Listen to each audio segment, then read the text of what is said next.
Okay, so today's question reads, you talk of the dream time as opposed, let's say, to the dream space or the dream place, and I'm curious about this.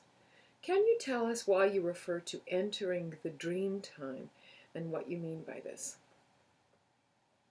Okay, so um, we want to get out of this idea, a false idea actually, that dreaming is something that we do, and orient ourselves towards uh, this notion of everything dreaming all the time.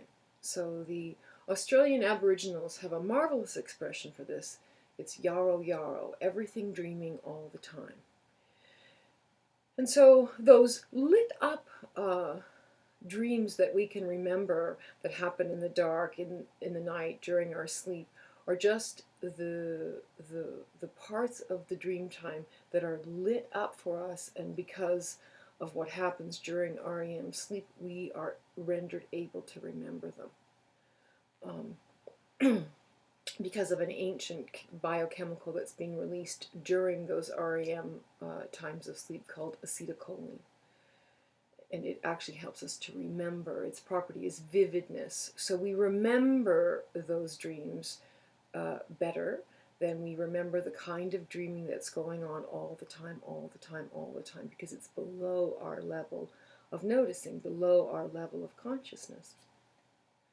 So the dream time is less about a place and more about an orientation to being, where we begin to move into the whole thing being a dream that we can enter, sometimes while we're sleeping and sometimes while we're waking. But the idea is we don't want to bring those contents of the nighttime dreams up to the waking world and have them um, work with them in a way that makes sense with regard to our waking world life. But instead, we're charged with the task of going down there into the realm of soul, the dream time place, and noticing what we notice there. Because, in fact, dream time is trying to teach us how to be dreamers, how to be engaged with soul all the time, or the activity of soul, which is what the dream time is actually doing. It's bringing us into connection with the activity of soul, the stepping forth of images from the discrete shadows so that we can encounter them, and then they're falling away, which the dream time is marvelous at doing. So how can we be present directly? Um, but in order to do this, we have to radically let go of this idea of, what do dreams mean, and begin to orient ourselves to um, what's actually unfolding. Um, when we think of the senses and how they're being engaged, the thing that we'll notice about the dream time is that the sense of touch is actually the number one sense. We, uh, it's easy to overlook this and think, oh, we see a dream, or we hear a dream, or sometimes very rarely we smell it or we taste it. And that's all true, but we don't taste the dream or smell the dream or see the dream the way we see a lot of waking world experience it. We see, touch it.